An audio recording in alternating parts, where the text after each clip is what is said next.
فاضل بریلوی رحمۃ اللہ علیہ فرماتے ہیں کہ قیامت میں منظر اس طرح کا ہوگا کہ نبی پاک ہمارے آگے آگے چلیں گے اور ہمیں اللہ کی رحمت کی خوشخبری سناتے جائیں گے، اور جب حضور یہ خوشخبریاں سنائیں گے تو حضور کے لبھائے مبارکہ سے پھول گریں گے اور ہم ان کو اٹھاتے جائیں گے۔ فرماتے ہیں خود تو وہ تھوڑی دیر کے لیے روئیں گے اللہ کی بارگاہ میں کہ یا اللہ انہیں معاف کر دے، خود روئیں گے لیکن ہمیں ہنسا دیں گے۔ پیش حق مجدہ شفاعت کا سناتے جائیں گے، آپ روتے جائیں گے پر ہم کو ہنساتے جائیں گے۔ اور باغ جنت میں محمد صلی اللہ تعالی علیہ وسلم، باغ جنت میں محمد مسکراتے جائیں گے، پھول رحمت کے گریں گے ہم اٹھاتے جائیں گے۔ حشر تک ڈالیں گے ہم پیدائش مولا کی دھوم، اور مثل فارس نجد کے قلعے گراتے جائیں گے۔ اور کیا ذوق بیان کیا، فرمانے لگے خاک ہو جائیں عدو جل کر مگر ہم تو رضا، دم میں جب تک دم ہے ذکر ان کا سناتے جائیں گے۔ جب تک سانسوں کی ڈوری چل رہی ہے، دم میں جب تک دم ہے ذکر ان کا سناتے جائیں گے۔ اللہ تبارک و تعالیٰ نے نا ہمارے محبوب کریم علیہ السلام کو دنیا میں بھیجا تو فرمایا یا ایھا الناس قد جاءکم برہان من ربکم، اے لوگو تمہارے پاس تمہارے رب کی دلیل آ گئی ہے۔ اللہ تبارک و تعالیٰ نے محبوب پاک علیہ السلام کو سراپا دلیل بنا کے بھیجا۔ باقی انبیاء کرام علیہم السلام کے پاس بھی اپنی نبوت کے دلائل کے طور پر بے شمار معجزات تھے، اور حضور کریم علیہ السلام کے تو پورے وجود کو ہی اللہ نے معجزہ بنایا ہے۔ اور نبی پاک صلی اللہ تعالیٰ علیہ وآلہ وسلم کی نبوت کی دلیلیں، حضور کے رسالت کے مستحکم دلائل جگہ جگہ آپ کو ملیں گے۔ سب سے پہلی چیز تو یہ سمجھنے والی ہے کہ نبی پاک علیہ السلام نے جس چیز کو سب سے پہلے اپنی نبوت کی دلیل کے طور پر بیان فرمایا وہ حضور کا کردار ہے، سیرت ہے، عمل ہے، حضور کا لوگوں کے ساتھ رویہ ہے۔ نبی پاک علیہ السلام کی تبلیغ کے 3 دور ہیں۔ ایک تو حضور نے اپنے قول سے تبلیغ فرمائی ہے، وہ 40 سال کی عمر سے محبوب نے اعلان فرمایا اور تبلیغ کی۔ اور ایک نبی پاک صلی اللہ تعالیٰ علیہ وسلم بالواسطہ حضور کی تبلیغ ہے جو آج تک جاری ہے۔ امت کے علماء، مشائخ، مبلغین حضور کے دین کو آگے پھیلا رہے ہیں، تو دراصل یہ بھی تبلیغ رسول پاک علیہ السلام ہی کی تبلیغ۔ اور ایک حضور کی تبلیغ کا دور ہے، حضور کی پیدائش سے لے کر ولادت مبارکہ سے لے کر حضور علیہ السلام کے اعلان نبوت تک۔ اس دوران نبی پاک نے جو تبلیغ فرمائی ہے وہ اپنے کردار سے فرمائی ہے۔ عرب کا وہ معاشرہ جو بڑا میلا کچیلا گدلا ہو چکا تھا، جس کے اندر سراسر مادہ پرستی کا زور تھا، جس کے اندر لوگ انسانوں کی خرید و فروخت کرتے تھے، جس کے اندر بیٹیوں کو زندہ دفن کر دیتے تھے، جس کے اندر جو آدمی جتنا زیادہ مضبوط ہوتا تھا اتنا زیادہ لٹیرا بن جاتا تھا، اس معاشرے کے اندر رسول کریم علیہ السلام نے 40 سال گزارے، اور اس طرح گزارے کہ جو بیگانے بھی تھے وہ بھی کہا کرتے تھے یہ صادق ہیں، یہ امین ہیں۔ اور جب حضور نے اعلان نبوت کیا تو فرمایا، یہ قرآن مجید کے لفظ ہے، فرمایا فَقَدْ لَبِثْتُ فِيكُمْ عُمَرًا مِّن قَبْلِهِ أَفَلَا تَعْقِلُونَ، میں تمہارے بیچ عمر کا ایک حصہ گزار چکا ہوں، تمہیں عقل نہیں ہے، شعور نہیں ہے۔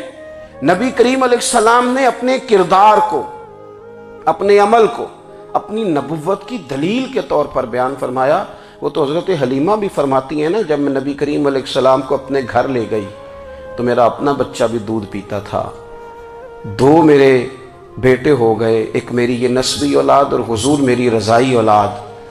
تو کہتی ہیں جب میں کریم محبوب علیہ السلام کو اپنے سینے سے لگاتی تھی تو حضور میرے ایک پستان سے دودھ پیتے تھے اور دوسرا اپنے بھائی کے لیے چھوڑ دیا کرتے تھے۔ یہاں سے رسول کریم علیہ السلام نے کردار کے ذریعے تبلیغ، اور پھر اعلان نبوت سے پہلے ایک تنظیم عرب کے جوانوں پر، عرب کے سرداروں پر مشتمل بنائی گئی، جس میں نبی کریم علیہ السلام نے بڑا حصہ لیا سرکار نے، اور بڑے اہم لوگوں کو شعور حضور نے عطا فرمائے۔ وہ اس جماعت کا فیصلہ تھا کہ ہم سارے جوان، سارے بڑے لوگ ملیں گے یہ حضور کے اعلان نبوت سے پہلے کی بات ہے. ہم بڑے لوگ ملیں گے، کسی بڑے کو کسی چھوٹے پر ظلم نہیں کرنے دیں گے، کسی آدمی کو کسی غریب کا حق نہیں کھانے دیں گے. حضور علیہ السلام نے نا اپنے کردار سے، اپنے عمل سے، اور آپ کا جو عمل ہوتا ہے نا وہ اصل ہوتا ہے. ایک ہوتا ہے آپ کوئی بات کرتے ہیں اور ایک ہوتا ہے کہ آپ کوئی عمل کرتے ہیں. آپ جب عمل کرتے ہیں تو عمل کے ذریعے بھی لوگوں تک بات پہنچتی ہے کہ دراصل آپ کا اٹھنا بیٹھنا چلنا پھرنا کیا ہے. میرے رسول کریم علیہ الصلاۃ والسلام کا اٹھنا بھی ایک نبی کا، بیٹھنا بھی ایک نبی کا، بات کرنا بھی ایک نبی کا، معاملات زندگی کرنا بھی ایک نبی کا، لین دین کرنا بھی ایک نبی کا. ایک شخص کہتے ہیں میں نے اعلان نبوت سے پہلے حضور علیہ السلام سے کچھ چیز خریدی تھی اور میں نے عرض کیا تھا آپ یہاں تشریف رکھیں، میں پیسے لے کے آتا ہوں. میں 3 دن کے بعد آیا. دیکھو یہ بات کرنی کتنی آسان ہے، بولنی کتنی آسان ہے، پر 3 دن یہاں میرے بھائی کو کسی شخص کو 2 گھنٹے انتظار کرنا پڑ جائے تو لوگ کہتے ہیں الانتظار اشد من القتل. یہ تو قتل سے زیادہ تکلیف والا معاملہ ہے منتظر رہنا کسی کا. کہتے 3 دن کے بعد میں آیا تو میرے رسول کریم وہیں تشریف فرمایا. بس اتنا فرمایا یار تم نے مجھے بڑی تکلیف میں ڈال دیا، 3 دن ہو گئے یہاں رکے ہوئے. تو حضور نے اپنے کردار کو، اپنے عمل کو، اپنے معاملات کو سب سے پہلے اپنی نبوت کی دلیل کے طور پر پیش کیا. کسی نے کیا خوب کہا تھا کہ جو تیری جان کے دشمن ہیں وہ بھی کہتے ہیں، وہ جو تیری جان کے دشمن ہیں، بظاہر تو آئے ہیں نا ہجرت کی رات جان لینے، لیکن امانتیں حضور کے گھر میں رکھی ہوئی ہیں، امانتیں کاشانہ نور پہ پڑی ہیں. وہ جو تیری جان کے دشمن ہیں وہ بھی کہتے ہیں کہ امین تو ہے اور صداقت کی آبرو تو ہے. امین بھی تو ہے، صداقت کی آبرو تو ہے. تو پہلے کردار. پھر دوسری بات، اللہ تعالیٰ نے اپنے محبوب علیہ الصلاۃ والسلام کو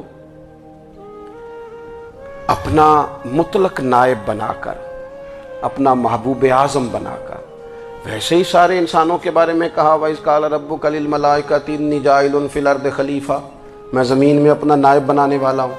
لیکن حضور علیہ السلام تو محبوب ہے نا، حضور کی نیابت تو محبوبیت کے درجے پر فائز ہے. تو رسول پاک کو رب کریم نے اس طرح کا بنا کے بھیجا کہ حضرت عبداللہ ابن رواحہ رضی اللہ تعالیٰ عنہ بیان فرماتے ہیں کہ اگر حضور کوئی معجزہ نہ بھی دکھاتے، نبی کریم علیہ السلام سے کوئی اعجاز لوگ نہ بھی دیکھتے، تو محبوب کا تو چہرہ ہی اس طرح کا تھا، لوگوں نے دیکھتے جانا تھا اور کلمہ پڑھ کے جانا تھا. لیکن باوجود اس کے میرے رسول پاک کا اعجاز یہ ہے، کمال یہ ہے کہ حضور کبھی اشارہ کر دیں تو چاند 2 ٹکڑے ہو جائے، کبھی دعا مانگ دیں تو ڈوبا ہوا سورج واپس آ جائے، کبھی محبوب گزرنے لگے تو پتھر آپ پر سلام پڑے، کبھی حضور پہاڑ پر چڑھ جائیں تو پہاڑ وجد میں آ کر جھومنے لگے. محبوب کا کبھی نماز پڑھاتے ارادہ بن جائے تو اللہ تعالیٰ قبلے کا رخ ہی تبدیل فرما دے. کیا خوبصورت سوچ ہے اور کیا نظریہ دیتے ہیں بریلی کے امام. فرماتے ہیں اجابت کا جوڑا عنایت کا صحرا دلہن بن کے نکلی دعائے محمد، اور اجابت نے جھک کر گلے سے لگایا بڑی ناز سے جب دعائے محمد. دیکھو خدا کی رضا چاہتے ہیں دو عالم، خدا چاہتا ہے رضائے محمد صلی اللہ تعالی علیہ وسلم. اور ایک مقام پہ فرماتے ہیں نائب دست قدرت پہ لاکھوں سلام، نائب دست قدرت پہ لاکھوں سلام. تو اللہ تعالیٰ نے نبی پاک صلی اللہ تعالی وسلم کو جو اعجاز. پھر ایک اور بات، حضور امی ہے. دنیا میں آ کر محبوب نے کسی سے پڑھا ہی نہیں. میرے محبوب نے جتنا پڑھا ہے رب کریم سے ہی پڑھا ہے. الرحمن علم القرآن خلق الانسان، رحمان نے قرآن سکھایا پھر انسان بنایا. اللہ تبارک و تعالیٰ کی بارگاہ کرم سے حضور نے لیا. رسول کریم امی ہیں، یہ بھی حضور کی نبوت پر ایک بڑی دلیل. دیکھو ایک ہوتا ہے کوئی آدمی بچپن سے کسی چیز سے شغف رکھے اور جب اس کی عمر بڑی ہو جائے تو کہتے ہیں اس کا تجربہ بڑا ہو گیا ہے. یہ پہلے کچھ شعر کہتا تھا، کوئی ادبی جملہ کہتا تھا، تو اب اس کی یہ کام کرتے کرتے عمر بڑی ہو گئی ہے تو رسوخ حاصل ہو گیا. 40 سال کی عمر مبارک تک نبی کریم نے ایک شعر بھی نہیں کہا. حضور علیہ الصلوۃ والسلام نے کبھی کوئی ایسی بات، ویسے تو حضور کی ہر بات حکمت والی، لیکن جس کو عرب کے لوگ اپنے لہجے میں شاعری یا اپنے لہجے میں ادب کہتے تھے وہ حضور نے بیان نہیں فرمایا، لیکن جب 40 سال کی عمر میں اعلان نبوت کیا تو پھر بڑے بڑے فصیح و بلیغ، بڑے بڑے سیانے طفیل بن عمرو کہتے ہیں کہ اس شخص کو بھی میں نے دیکھا جسے بڑا ناز تھا اپنی فصاحت اور بلاغت پر، اور جب وہ حضور کے پاس آیا اور اس نے آ کے کچھ باتیں کی تو محبوب خاموشی سے سنتے رہے، اور جب وہ چپ کر گیا تو میرے کریم نے صرف سورہ فاتحہ پڑھی۔ کبھی اٹھتا تھا، کبھی بیٹھتا تھا، کبھی غور کرتا تھا، کبھی دائیں جاتا تھا، کبھی بائیں جاتا تھا، پھر کہنے لگا بتاؤ نا کلام کس کا ہے؟ فرمایا اس رب کا، اس رب کا، اس رب کا جس کا میں رسول بن کے آیا ہوں۔ نبی کریم صلی اللہ تعالی علیہ وسلم امی ہیں، لیکن حضور نے کائنات کے رازوں سے پردے ہٹا دیے، نبی کریم نے جینے کے سلیقے بتا دیے، حضور نے ہر شخص کو اس کے مقصد حیات سے آگاہ کر دیا، نبی کریم علیہ السلام نے وہ فلسفہ حیات بیان کیا کہ لوگوں کو صرف جینے میں ہی مزہ نہیں آیا، مرنے میں بھی مزہ آنے لگا، لوگ آگے بڑھ بڑھ کے جانیں پیش کرنے لگے، اپنی اولادیں قربان کر، جو فلسفیوں سے کھل نہ سکا اور نکتہ وروں سے حل نہ ہوا، وہ راز ایک طیبہ والے نے بتلا دیا چند اشاروں میں۔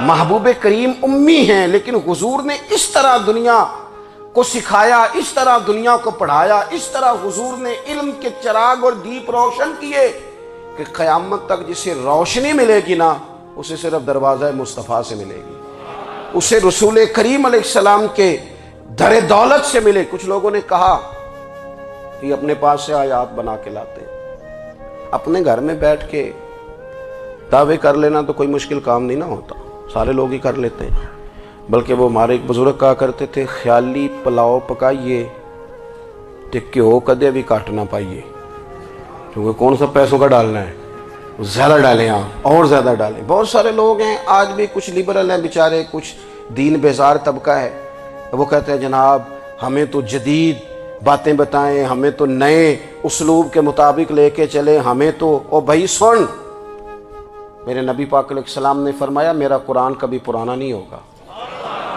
اسے پڑھ کے دیکھ، اس کی جدت کا حسن دیکھ، یہ تو کھلا ہوا باغ ہے، تو ایک دفعہ اس کے قریب آئے گا تو خوشبو ملے گی، دوسری دفعہ آئے گا تو اس سے زیادہ تازی ملے گی، ایک دفعہ پھل کھائے گا تو مزیدار ہوگا اور دوسرا کھائے گا ہو سکتا ہے شکل ملتی جلتی ہو لیکن ذائقہ بڑا نرالا ہوگا۔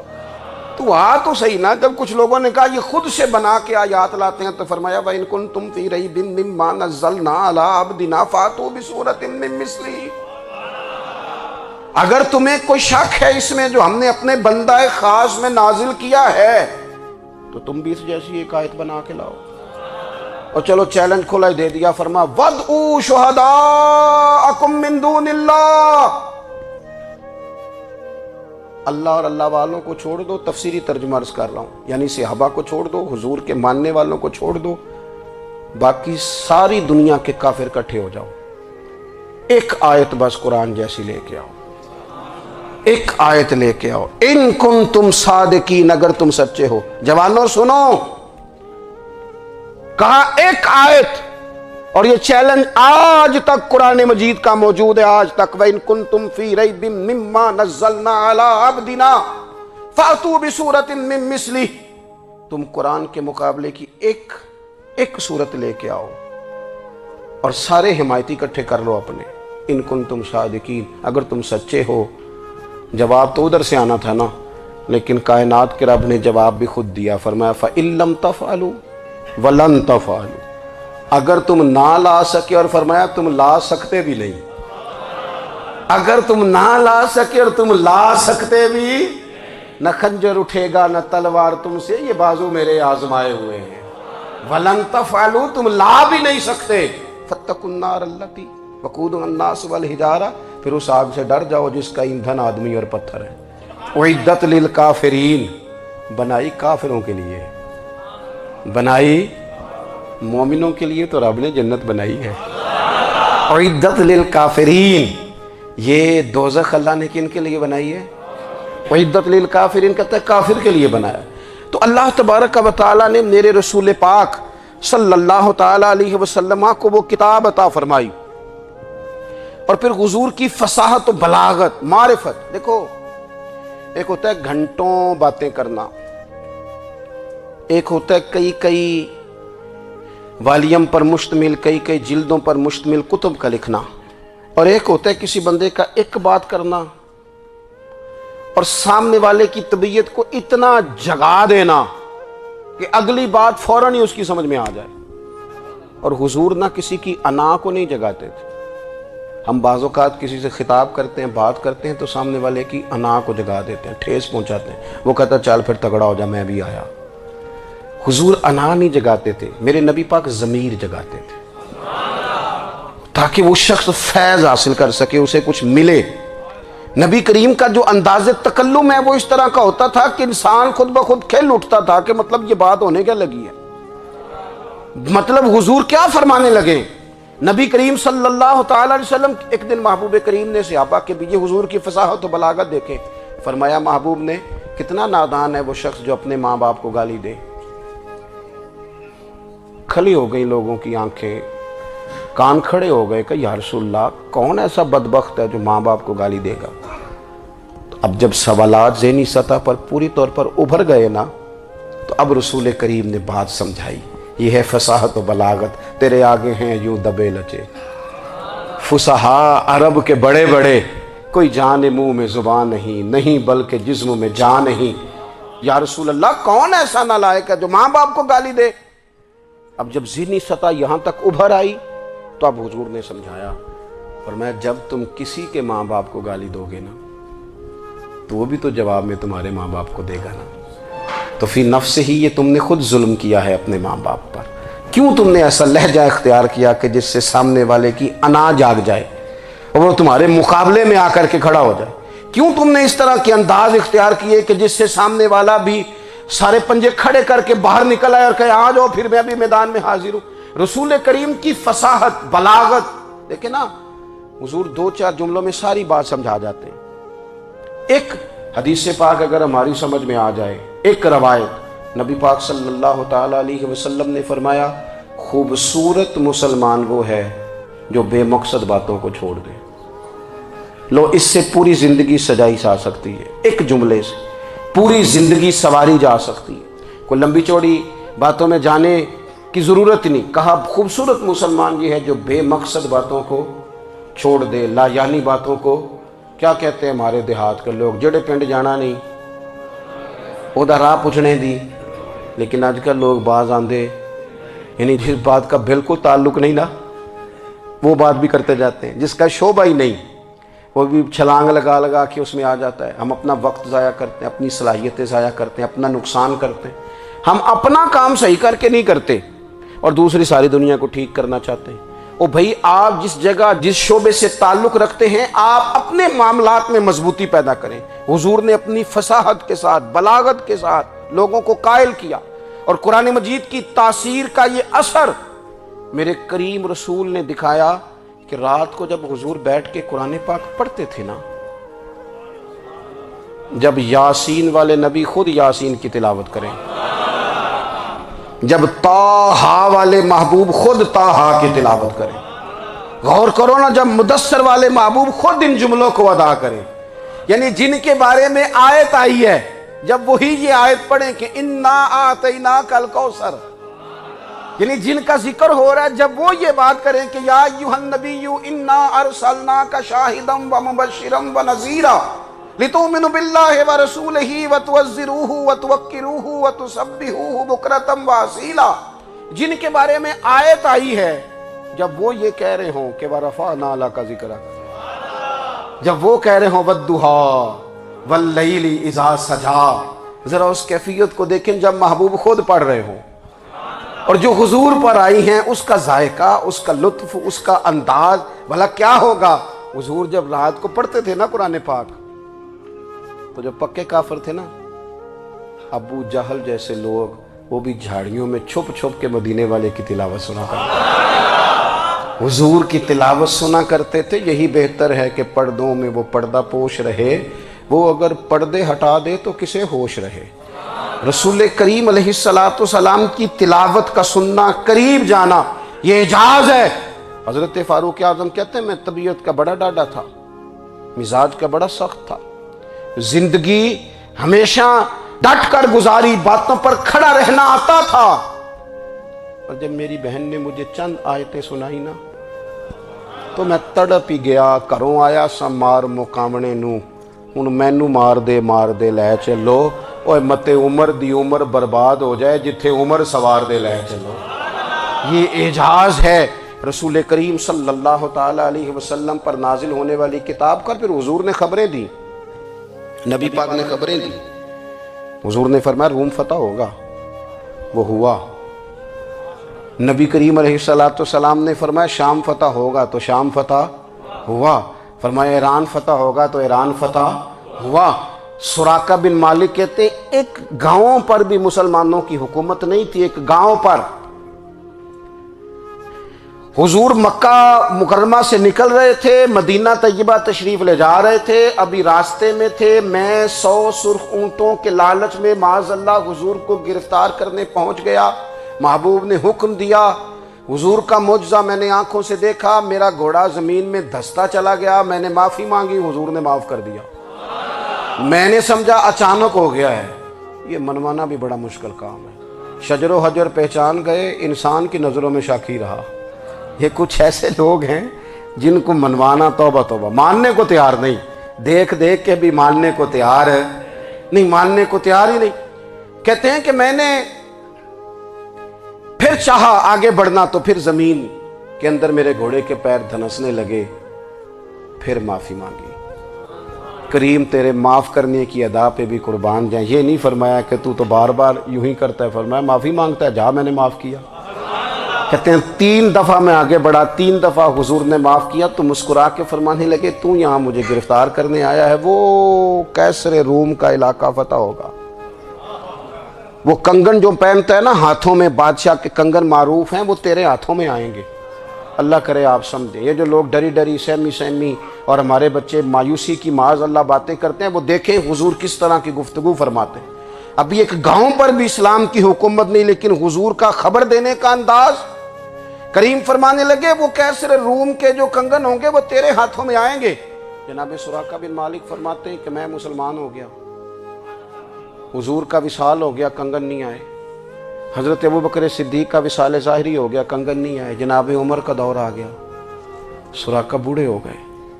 کوئی بندہ پوچھتا نا کہ اب تو عمر ڈھل گئی ہے، زندگی کا پتہ نہیں، کہنے لگے نہیں میں نہیں جاتا، جب تک کنگن نہیں آتے اسرائیل کوئی نہیں آئیں گے، کیونکہ ساڈے نبی دی زبان ساڈے واسطے قرآن۔ جو دن کو کہہ دیا دن ہے تو دن نکل آیا، جو شب کو کہہ دیا شب ہے تو رات ہو کے رہی، اور خدا نے ان کی زبان کو وہ اختیار دیا، جو نکلی منہ سے ان کے وہ بات ہو کے رہی۔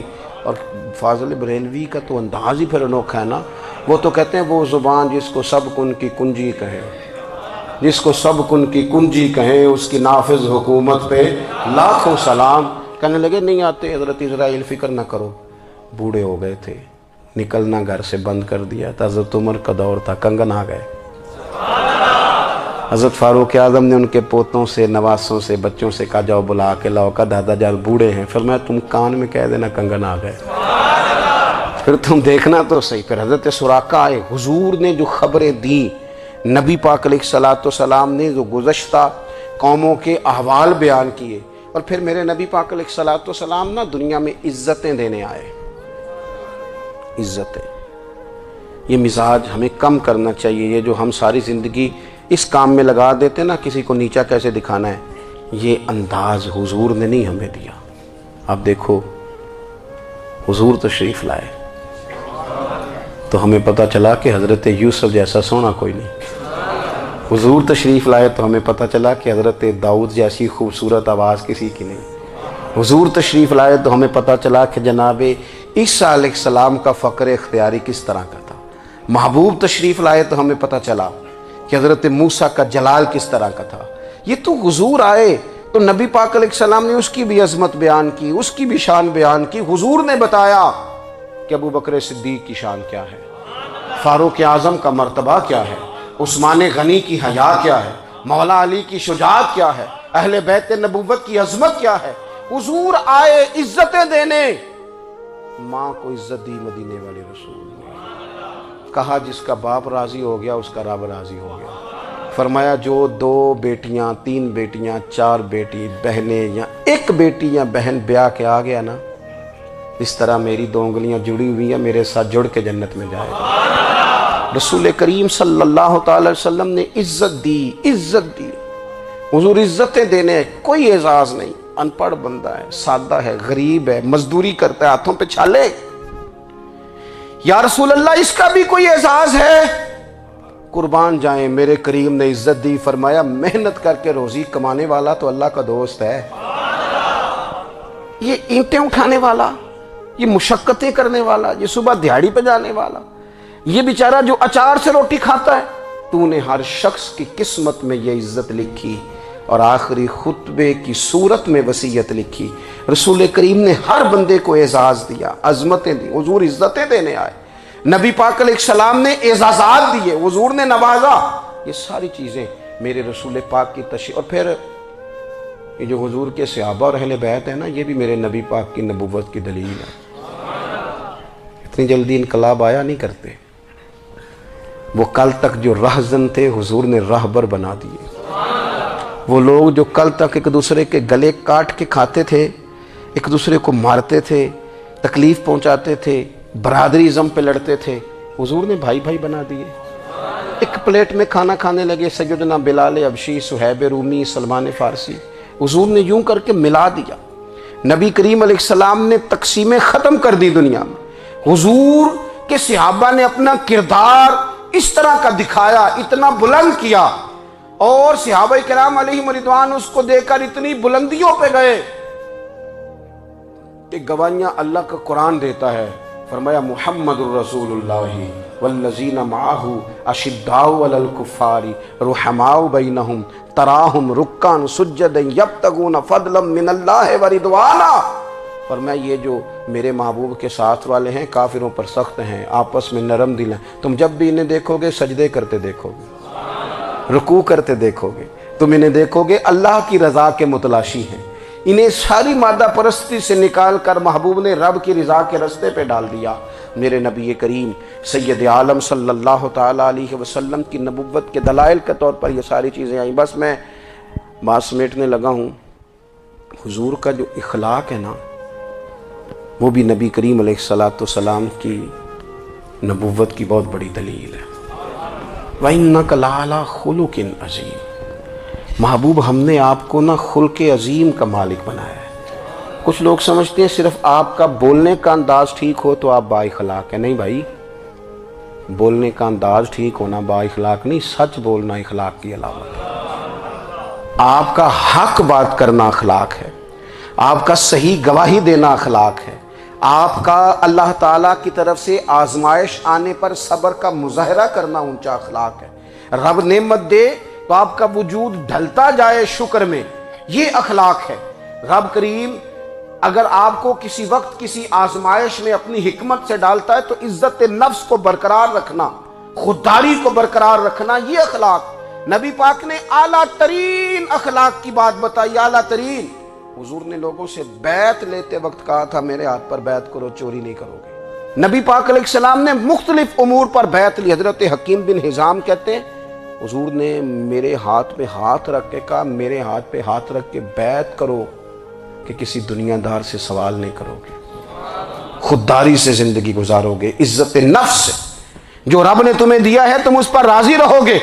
لوگوں کی جیبوں کو ٹٹولنا، دوسروں کی دولتوں پہ راج کرنا، دوسروں کے مال پر نگاہیں ڈالنا اللہ کے حبیب نے پسند نہیں فرمایا۔ فرمایا بیعت کرو کہ تم کبھی کسی سے سوال نہیں کرو گے۔ حد ہو گئی۔ نبھانے والوں نے پھر اس عہد کو نبھایا اور کمال کر دی۔ حضرت حکیم بن حزام گھوڑے پہ بیٹھے تھے، ہاتھ میں درہ تھا، وہ زمین پہ گر گیا، قریب غلام کھڑا تھا۔ حضرت حکیم بن حزام خود گھوڑے سے اترے، درہ اٹھایا، دوبارہ گھوڑے پہ بیٹھے۔ غلام عرض کرنے لگا حضور مجھے بتا دیتے میں اٹھا کے دے دیتا۔ آنکھیں چمک اٹھیں، فرمانے لگے کیسے بتا دیتا؟ اپنے رسول سے وعدہ کیا ہے کبھی کسی سے سوال نہیں کروں گا، کبھی سوال نہیں کروں گا۔ اللہ کے محبوب نے ہمیں اعلیٰ اخلاقی قدروں کی بات ہمیں سکھائی ہے۔ ہم دیکھتے ہیں کہ بڑی جلدی 2 4 5 لوگوں کے غصہ دلانے پر ہم ساری اخلاقی حدوں کو کراس کر جاتے ہیں۔ دوستو، ہمارا ایک ویژن ہونا چاہیے، ہمارے ذاتی رویے بڑے معتبر ہونے چاہیے، لین دین کے معاملات کے اندر مسلمانوں کو بڑا صاف ستھرا ہونا چاہیے۔ ہمیں اپنی معاشی زندگی میں، روزمرہ کے معاملات میں ہماری توجہات کا مرکز صرف اللہ رسول کی ذات ہونی چاہیے۔ رب کریم نے اپنی حکمت سے کسی کو کتنا دیا ہے، یہ اس کی حکمت کے تقاضے ہیں۔ ہمیں اس نے جس رنگ میں، جس حال میں رکھا ہے، ہمیں اپنے رب کی رضا پر بہت زیادہ مطمئن ہونا چاہیے۔ اچھا، پھر ایک اور بات، جن چیزوں کو ہم نے دکھ بنایا ہے نا، یہ تو وہاں دکھ تھا ہی نہیں۔ مہینہ مہینہ چولہا نہیں جلا، لیکن کسی جگہ اظہار غربت ہے، حضور کی اولاد پاک کا یا صحاب کا یا ازواج کا۔ مہینہ مہینہ چولہا نہیں جلا، لیکن یہ اخلاق عالیہ کا حسن دیکھو، اپنے گھر مہینہ مہینہ چولہا نہیں جلا، جو مانگنے آیا اسے جھولی بھر کے عطا فرمایا، کوئی دروازے سے خالی نہیں گیا۔ عزیز بھائی، اگر زندگی میں اخلاقی قدریں ہم اپنا لیں اور ہم تھوڑا تھوڑا کر کے اپنے آپ کو تبدیل کریں، ساری زندگی توجہ رہی کہ فلاں کیا کر رہا ہے، فلاں کیا کر رہا ہے، تھوڑا سا گردن کو جھکا کے اپنے اوپر توجہ ڈالیں، اپنے آپ کو وقت دیں۔ حضور کے اخلاق عالیہ کی روشنی میں، تعلیمات حسنہ کی روشنی میں ہم اپنے کردار و عمل پر تھوڑی توجہ دیں۔ اس وقت بہت بڑی تعداد میں امت مسلمہ ہے، اور ایسا نہیں ہے کہ دولت نہیں ہے، دولت سے بھی سرشار ہیں۔ ہمارے ہاں بڑے بڑے انجینئر ہیں، بڑے بڑے ڈاکٹر ہیں، لیکچرار ہیں، ہمارے پاس بڑے بڑے ہاسپٹل ہیں، بڑا کچھ ہے، لیکن کردار و عمل کے بادشاہ، اپنی زندگی تقوی کی روشنی میں گزارنے والے، ان لوگوں کی تعداد کم ہے۔ اگر کوئی آج بھی سارے کام نیک کرے لیکن جائیداد میں سے بیٹی کا حق رکھ جائے، تو پھر اس نے کیا میلاد منایا ہے؟ اگر آج بھی جو 2 4 لوگ بیچارے اس کے زیر دست ہیں، ملازمین ہیں، ان کے ساتھ اس کا رویہ انتہائی سخت ہو، تو اس نے کیا میلاد منایا؟ اگر آج بھی وہ برادری ازم کی بنیاد پر دوستیاں کرے اور چھوٹے بڑے کی وہ تقسیم رکھے، جسے حضور نے فرمایا کہ قبیلے تو تعارف کے لیے، ورنہ کسی عربی کو اجمی پر، گورے کو کالے پر کوئی فضیلت نہیں۔ اگر کوئی آج بھی اس برادری ازم کا قائل ہے، پھر اس نے کیا میلاد منایا؟ اگر کوئی شخص آج بھی اپنے آپ کو مادہ پرستی میں پوری طرح دھکیل چکا ہے اور رضا الہی کا مسافر نہیں بنا، تو اس نے کیا میلاد منایا؟ اپنی طبیعتوں میں روحانی تبدیلی اور وہ خاص افکار جو حضور اپنے غلاموں میں پیدا فرماتے، ان افکار کو پیدا کرنا، سوچوں کو بدلنا، سوچوں کو، نظریات کو بدلنا، اپنے روزمرہ کے معاملات کا جائزہ لینا کہ ہم کس طرح آگے بڑھ سکتے ہیں اور کس طرح ہم ایک بہترین امتی اور ایک بہترین مسلمان بن سکتے ہیں، اس پر توجہ دینا، یہ میلاد ہمیں سبق دیتا ہے۔ اللہ تعالیٰ مجھے اور آپ کو عمل کی توفیق عطا فرمائے۔